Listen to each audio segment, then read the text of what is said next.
In the periodic table, you have vertical and horizontal groupings, and in my dreams, this sometimes becomes the avenues and the streets of New York. Oliver Sacks is probably not what you would expect of a world-famous doctor. If I can show you this, scheelite is fluorescent. Can you see that beautiful blue color? While critics praise him as a scholar and genius, Sacks prefers to talk about his love of motorcycles, show off his T-shirts. I'm sort of fond of this heavy metal shirt. And in the lab is something of an absent-minded professor. So if we can do so without mishap, let's light this Bunsen burner. Well done. Okay. In fact, when Hollywood made his book Awakenings into an Oscar-nominated movie, Sacks laughingly admits Robin Williams, who played him, captured every eccentric mannerism. For a year afterwards, whenever I adjusted my spectacles, people would say, "You're imitating Robin Williams." I say, "No, you've got it the wrong way around."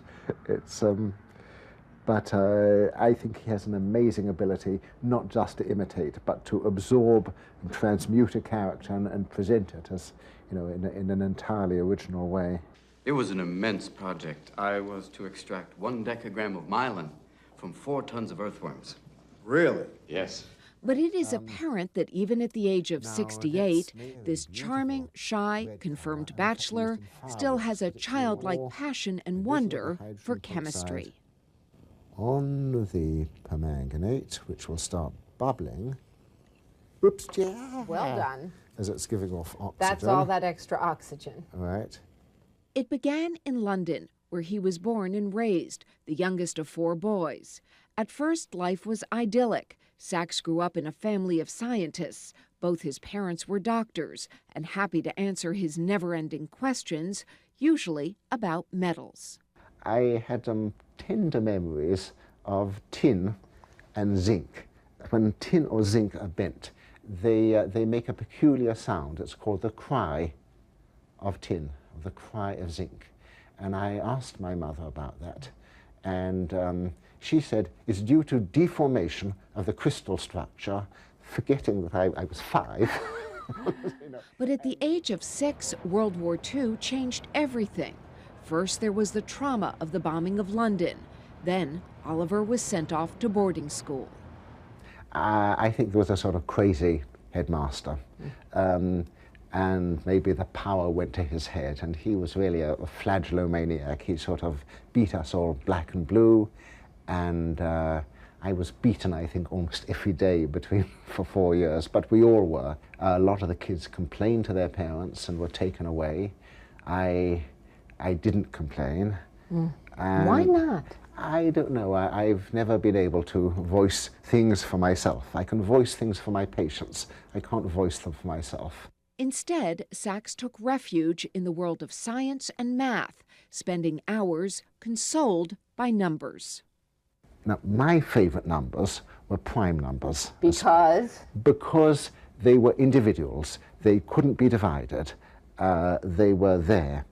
A prime number was always itself, and I think possibly when I partly felt an attack on my identity, and I felt I was being divided and alienated all the while, and somehow one could depend on prime numbers.